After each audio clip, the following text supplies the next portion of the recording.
তেজপুৰত উত্তাল প্ৰতিবাদ মহিলা সুৰক্ষাৰ দাবী ৰাষ্ট্ৰীয় ঘাইপথৰ অৱৰোধ কৰাৰ লগতে বেবেজীয়া আৰক্ষী চকীও ঘেৰাও কৰে। যোৱা দেওবাৰে তেজপুৰৰ বেবেজীয়াত এগৰাকী 85 বছৰীয়া বৃদ্ধাক ধৰ্ষণ কৰি টকা লুট কৰি নিয়াৰ পিছতো আৰক্ষীয়ে দোষীক চিনাক্ত কৰাত ব্যৰ্থ হোৱাৰ অভিযোগ তুলি প্ৰতিবাদ সাব্যস্ত কৰে।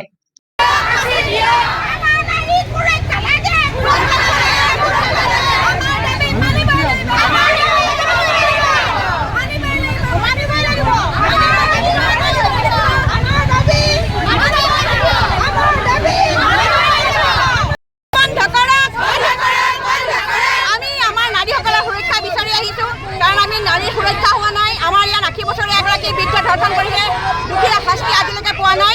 আমি দুখীয়া শাস্তি পোৱাৰ কথা ভাবিছোঁ। আমাক দোষীক শাস্তি লাগে আৰু আমাৰ নাৰীসকলক চৰকাৰে সুৰক্ষা দিব লাগে। আজি তেখেতৰ ঘৰ দিছে, কাইলৈ আমাৰ ঘৰ হ'ব। গতিকে আমি ওলাই আহিছোঁ, আমাক খালি আমাক নাৰীসকলক ন্যায় লাগে। এইটো 1 নম্বৰ ঘটনা নহয়, এইটো 2 নম্বৰ ঘটনা। কিছুদিন আগতে কেতেকীবাৰীত একেগৰাকী বৃদ্ধা অকলশৰীয়া অৱস্থাত পাই ৰাতি তেনেকৈ তেওঁক ধৰ্ষণ কৰি বৰ্তমান সুৰক্ষা নোহোৱা অৱস্থাত ভাগ্য ভাল তেখেতক এটা বৃদ্ধ গৃহত তেওঁ ৰখা হৈছে। এইদৰে কিমান মহিলাক বৃদ্ধ গৃহত ৰাখিব? সেইকাৰণে আমি প্ৰশাসনক অনুৰোধ কৰিছোঁ, যিহেতু এইটো 2 নম্বৰ, আজি দ্বিতীয় দিনাও আমাক দোষীজনক 3 নম্বৰ দিনাও আমাক দোষীজনক আমাৰ সন্মুখত হাজিৰ কৰিব পৰা নাই। প্ৰশাসনে ইমান লেহেম গতিত কিয় কাম কৰিছে?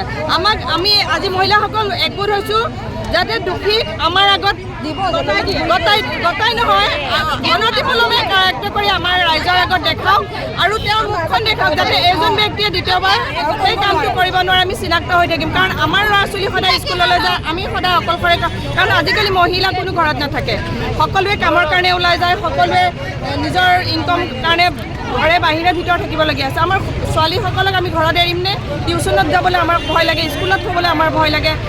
এনেকৈ যদি হৈ থাকে, আৰু ইয়াৰ মূলতে আমি ভাবিছোঁ যে তেজপুৰত ড্ৰাগছটো আৰু সুৰাটোৰ অধিক পৰিমাণে সেৱন কৰিবলৈ লোৱাৰ কাৰণে সদায় অসমতে, কিন্তু তেজপুৰত এইটো কালি এতিয়া গম পাইছোঁ কেতেকীবাৰীত এজন লোকক, অচিনাক্ত লোকক মানে মাৰ্ডাৰ কৰি পেলাই থৈছে। এইটো কিয় হ'বলৈ গৈ আছে?